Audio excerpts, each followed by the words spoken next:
Welcome to fun to movie explain. এই মুভিটি সাধারণত 2 ঘন্টা শেষ হয়ে যায়, কিন্তু এমন কিছু মুভি থাকে যেগুলোর রেশ আমাদের মস্তিষ্কে আজীবন থেকে যায়। আজ আমরা যে মুভিটি এক্সপ্লেন করব সেই মুভিটি ঠিক তেমনই। মুভির নাম হোপ, যেটা 2013 সালে মুক্তি পায়। IMDb rating 8.2 out of 10। 8 বছরে একটি অবশ শিশুর উপর ঘটে যাওয়া এক অমানবিক নির্যাতনের ঘটনা নিয়ে এই মুভিটি সম্পূর্ণ সত্য ঘটনার উপর নির্মিত করা হয়েছে। প্রকৃত ঘটনাটি 2008-এ ঘটেছিল।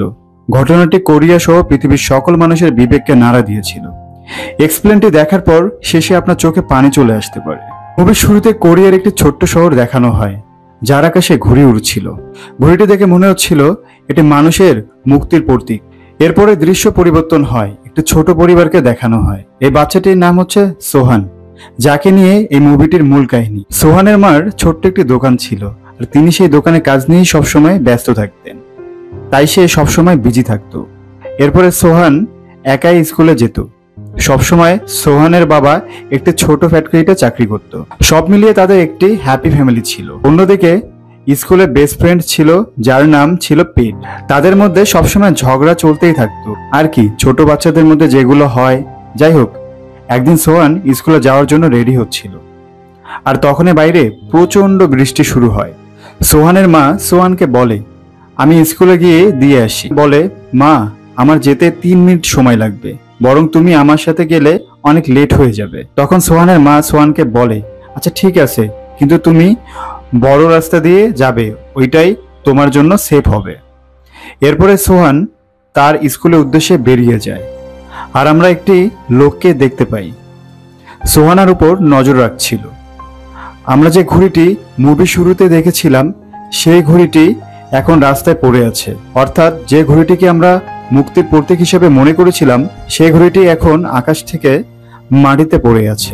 এরপরে দেখা যায় সেই লোকটি সুপারের সামনে এসে দাঁড়িয়ে আছে, আর হাতে সেই ঘড়িটি। লোকটি সোহানকে বলে, তোমার ছাতাটা অনেক সুন্দর, তোমার ছাতার নিচে কি আমাকে একটু জায়গা দিবে?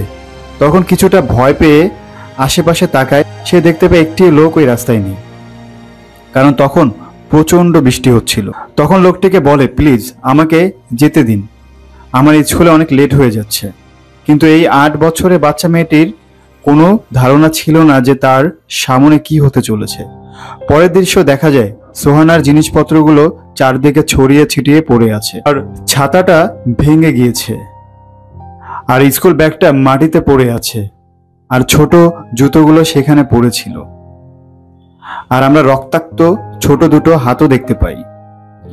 আর আমাদের বুঝতে বাকি থাকে না যে সোহানের সাথে কি হয়েছে। এর পরের দৃশ্য পরিবর্তন হয়, আর দেখা যায় সোহানকে নিতে অ্যাম্বুলেন্সে এসেছে সোহানের মা। যখন জানতে পারে, ঘটনার সাথে সাথে হসপিটালে চলে যায়।